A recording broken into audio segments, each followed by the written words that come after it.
Hello hi नमस्कार, आप सुन रहे हैं जागरण पॉडकास्ट का खबरनामा। मैं हूं आपके साथ शताक्षी सिंह। आज तारीख है 15 सितंबर की और दिन है शुक्रवार का। चलिए आपको बताते हैं आज दिन भर की तमाम बड़ी खबरें। बुलेटिन की शुरुआत करेंगे हेडलाइंस के साथ। निपा वायरस के साथ भारत में कोविड जैसा डर फिर लौटा। केरल में स्कूल बंद, राजस्थान कर्नाटक में अलर्ट। ग्रेटर नोएडा में लिफ्ट गिरने से 4 मौतों के बाद बड़ा एक्शन, आम्रपाली ड्रीम वैली की जा रही सील। आतंकियों के संदिग्ध ठिकाने पर ड्रोन से दागे ग्रेनेड, एक और जवान वीर गति को प्राप्त। अदालत में मामन खान को 2 दिन की पुलिस हिरासत में भेजा, धारा 144 लागू, 24 घंटे तक इंटरनेट बंद। यूएफओ पर रिसर्च के लिए नए डायरेक्टर की नियुक्ति। नासा बोला एलियंस के होने की पुष्टि नहीं, लेकिन इसकी संभावना से इनकार भी नहीं। घंटे भर में 10,000 जान लेने में सक्षम तोपे मिसाइलों की यूएस तक पहुंच। किम जोंग से किस लिए डरती है दुनिया, इसके बारे में आपको बताएंगे। महंगाई से परेशान पाक में 3 इंच का सैंडविच। सबवे ने पहली बार मिनी सैंडविच किया लॉन्च। यहां खाने पीने की महंगाई 38.5% पर पहुंची। ओटीटी पर रिलीज होगी आमिर के बेटे की पहली फिल्म। डेब्यू से पहले साइन किया दूसरा प्रोजेक्ट। भारत ओडीआई रैंकिंग में दूसरे नंबर पर आया, तीसरे स्थान पर फिसला पाकिस्तान। ऑस्ट्रेलिया टॉप पर बरकरार। अब खबरें विस्तार से जान लीजिए। केरल के कोझिकोड जिले में निपा वायरस के संक्रमण के एक और मामले की पुष्टि हुई है। राज्य की स्वास्थ्य मंत्री वीना जॉर्ज के ऑफिस ने कहा कि 39 साल के एक शख्स का सैंपल पॉजिटिव आने के बाद उसमें निपा वायरस की पुष्टि हुई है। वो शख्स एक अस्पताल में निगरानी में था। शुक्रवार को एक बयान में कहा गया कि उन्होंने एक निजी अस्पताल में इलाज कराने की इच्छा जाहिर की थी, जहां पहले निपा पॉजिटिव मरीजों का इलाज किया गया था। इसके साथ ही कोझिकोड में निपा के कुल मामलों की संख्या 6 हो गई है।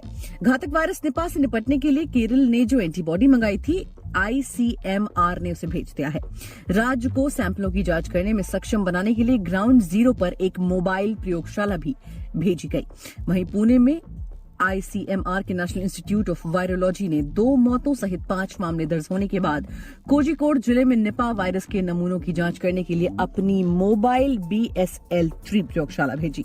हालात का जायजा लेने और निपा संक्रमण से निपटने के लिए राज्य सरकार की मदद करने के लिए राष्ट्रीय रोग नियंत्रण केंद्र RML अस्पताल और NIMHANS के एक्सपर्ट्स की 5 सदस्यों की एक सेंट्रल टीम को केरल में तैनात किया गया है। जाहिर है कि निपा वायरस की मौजूदगी की जांच के लिए चमगादड़ों से भी सैंपल जुटाए जाएंगे। अगली खबर की तरफ बढ़ते हैं। ग्रेटर नोएडा में शुक्रवार को एक बड़ा हादसा हो गया।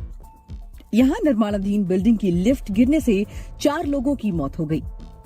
बताया जा रहा है कि ये बिल्डिंग आम्रपाली ग्रुप की है। इसे NBCC ने टेक ओवर कर लिया था। हादसे के बाद प्रशासन ने बिल्डिंग की सील करने की तैयारी शुरू कर दी है। बड़ी संख्या में पुलिस बल मौके पर पहुंच गया है और निर्माणाधीन प्रोजेक्ट को खाली कराया जा रहा है। ग्रेटर नोएडा के थाना बिसरख क्षेत्र में Amrapali dream valley housing society में अचानक निर्माणाधीन बिल्डिंग की लिफ्ट गिर गई। लिफ्ट में 9 लोग सवार थे। इनमें से 4 लोगों की मौत हो गई, जबकि 5 लोग घायल हो गए। घायलों को इलाज के लिए जिला अस्पताल में भर्ती करवाया गया है। प्रशासन का कहना है कि लापरवाही को लेकर बिल्डर पर कार्रवाई की जाएगी। वहीं दक्षिण कोरिया के अनंतनाग जिले के कोकरनाग के गडूल के जंगलों में लगातार तीसरे दिन शुक्रवार को ऑपरेशन जारी है। सेना, पुलिस और सीआरपीएफ और अन्य सुरक्षा एजेंसियों के जवान पूरी सतर्कता के साथ मैदान में डटे हुए हैं। घने जंगल और पहाड़ के बीच आतंकियों के संदिग्ध ठिकाने पर ड्रोन से ग्रेनेड दागे गए हैं। बीच बीच में गोलाबारी भी हो रही है। सुरक्षा अधिकारियों ने बताया कि मुठभेड़ में जख्मी एक और जवान की जान चली गई है। वो मुठभेड़ के दौरान लापता बताया जा रहा था। इस इलाके में लश्कर ए तैयबा के 2 दहशतगर्द घिरे हुए हैं। क्वाडकॉप्टर, ड्रोन और बाकी आधुनिक उपकरण से आतंकियों पर नजर रखी जा रही है। अभियान में पैरा कमांडो ने भी मोर्चा संभाला है। घना जंगल और पहाड़ी इलाका होने के कारण इस विशेष दस्ते को उतारा गया है। इसके अलावा पहाड़ी पर जहां आतंकियों का ठिकाना होने की आशंका है, वहां रॉकेट दागे गए हैं। बताया जा रहा है कि सुरक्षा बलों ने उजैर खान सहित लश्कर के 2 आतंकियों को घेरा हुआ है। वहीं हरियाणा के नूंह में 31 जुलाई को हुई हिंसा से पूर्व भड़काऊ पोस्ट करने के आरोप में कांग्रेस विधायक मानन खान को पुलिस ने गुरुवार को राजस्थान से गिरफ्तार किया था। आज कांग्रेस विधायक को AIT अदालत में पेश किया, जहां से अदालत ने उन्हें 2 दिन की पुलिस हिरासत में भेज दिया है। पुलिस ने मामन खान को कोर्ट में पेश करने से पहले जिले में धारा 144 लागू कर 16 सितंबर तक रात 12 बजे तक इंटरनेट सेवाएं बंद कर दी हैं। पुलिस ने विधायक को अदालत में पेशी को ध्यान में रखते हुए जिला के प्रमुख स्थानों पर अतिरिक्त पुलिस बल तैनात कर दिया गया है, ताकि किसी भी आपात स्थिति से निपटा जा सके। पुलिस ने सुरक्षा के लिहाज से फिरोजपुर झिरका में 2 कंपनी अतिरिक्त बल थाने बुलाकर ड्यूटी पॉइंट पर लगाया गया है। विदेशी खबरों की बात करें तो नासा ने गुरुवार को यूएफओ दिखने से जुड़ी घटनाओं पर रिपोर्ट जारी की है।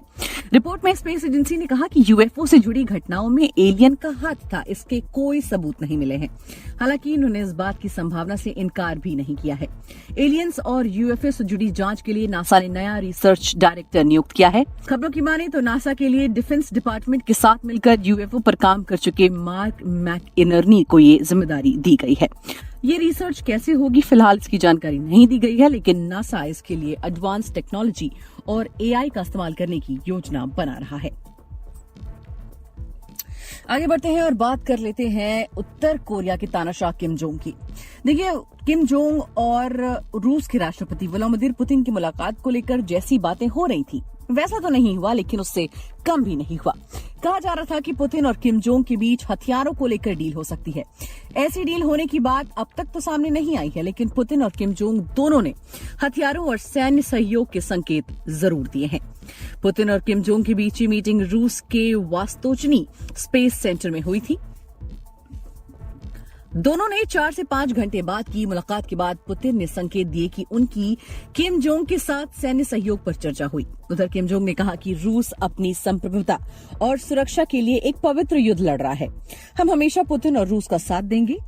इन दोनों की बातों से संकेत मिले हैं कि पुतिन और किम जोंग के बीच हथियारों को लेकर भले ही कोई औपचारिक डील न हुई हो, लेकिन यूक्रेन युद्ध में उत्तर कोरिया रूस की मदद कर सकता है। वहीं अमेरिका की फास्ट फूड चेन सबवे ने महंगाई से जूझ रहे पाकिस्तान में 3 इंच का सैंडविच लॉन्च किया है।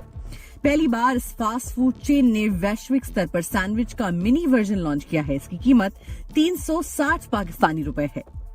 सबवे आमतौर पर 6 इंच और 12 इंच का सैंडविच बेचती है, लेकिन पाकिस्तान में लोगों की परचेजिंग पावर को ध्यान में रखते हुए मेन्यू में मिनी सैंडविच ऐड किया गया है। बढ़ती कीमतों से निपटने के लिए पाकिस्तान में कई रेस्टोरेंट्स ने कीमतें बढ़ा दी हैं या मात्रा कम कर दी है। पाकिस्तान में महंगाई डबल डिजिट में पहुंच गई है। अगस्त में ये सालाना आधार पर महंगाई दर 27.38% रही। वहीं पाकिस्तान में खाने पीने की चीजों के दाम बढ़ने से फूड इन्फ्लेशन 38.5% पर पहुंच गया है। एक साल पहले अगस्त में ये 6.2% था। पाकिस्तान में बढ़ती महंगाई और बिजली बिलों के खिलाफ बीते दिनों लोग सड़कों पर उतर आए थे। व्यापारियों ने लाहौर, कराची और पेशावर से लेकर देश भर में दुकानें बंद कर दी थी। बढ़ती महंगाई पर जब कार्यवाहक प्रधानमंत्री अनवार उल हक काकड़ से सवाल पूछा गया तो उन्होंने कहा कि लोगों को बिल भरने पड़ेंगे, इसके सिवाय उनके पास कोई दूसरा ऑप्शन नहीं है। मनोरंजन जगत की बात करें तो आमिर खान के बेटे जुनैद खान जल्द ही बॉलीवुड डेब्यू करने वाले हैं। खबरों की माने तो जुनैद की फिल्म महाराज डायरेक्ट ओटीटी पर रिलीज होगी। दरअसल YRF एंटरटेनमेंट ने शुक्रवार को सोशल मीडिया प्लेटफॉर्म पर पोस्ट शेयर करते हुए हिंट दिया है कि वो जल्द ही नेटफ्लिक्स के साथ मिलकर कुछ नया लाने वाले हैं। ऐसे में माना जा रहा है कि मेकर्स जल्द ही कोई बड़ी अनाउंसमेंट करने वाले हैं। खबरों की माने तो जुनैद खान की फिल्म महाराज नेटफ्लिक्स पर रिलीज की जाएगी। यशराज फिल्म्स के digital production banner YRF entertainment ने इस फिल्म के लिए नेटफ्लिक्स इंडिया के साथ कोलैबोरेट किया है। जुनैद की इस फिल्म में जयदीप अहलावत, शार्वरी वाघ और Shalini Pandey main lead role में होंगे। इससे पहले दोनों कंपनियों ने द रोमांटिक्स पर एक साथ काम किया था, जो कि एक डॉक्यूमेंट सीरीज थी। खेल जगत की बात करें तो भारत ODI रैंकिंग में दूसरे नंबर पर आ गया है। इंटरनेशनल क्रिकेट काउंसिल ने गुरुवार यानी 14 सितंबर को वनडे टीम रैंकिंग अपडेट की है, जहां भारतीय टीम पाकिस्तान को पछाड़कर दूसरे स्थान पर पहुंच गई है। एशिया कप 2023 के अपने आखिरी सुपर 4 मैच में पाकिस्तान को श्रीलंका के खिलाफ 2 विकेट से हार का सामना करना पड़ा था। इस हार से टीम को नुकसान हुआ और वो तीसरे नंबर पर फिसल गई। वनडे रैंकिंग में दूसरा स्पॉट हासिल करने वाली भारतीय टीम के कुल 116 रेटिंग पॉइंट्स हो गए हैं और उसने पाकिस्तान को एक रेटिंग पॉइंट से पीछे छोड़ दिया है। ऑस्ट्रेलिया 118 रेटिंग पॉइंट्स के साथ ICC रैंकिंग में पहले स्थान पर बरकरार है। तो दोस्तों, आज के लिए फिलहाल इतना ही। देश और दुनिया की तमाम खबरों को जानने के लिए सुनते रहिए जागरण खबरनामा।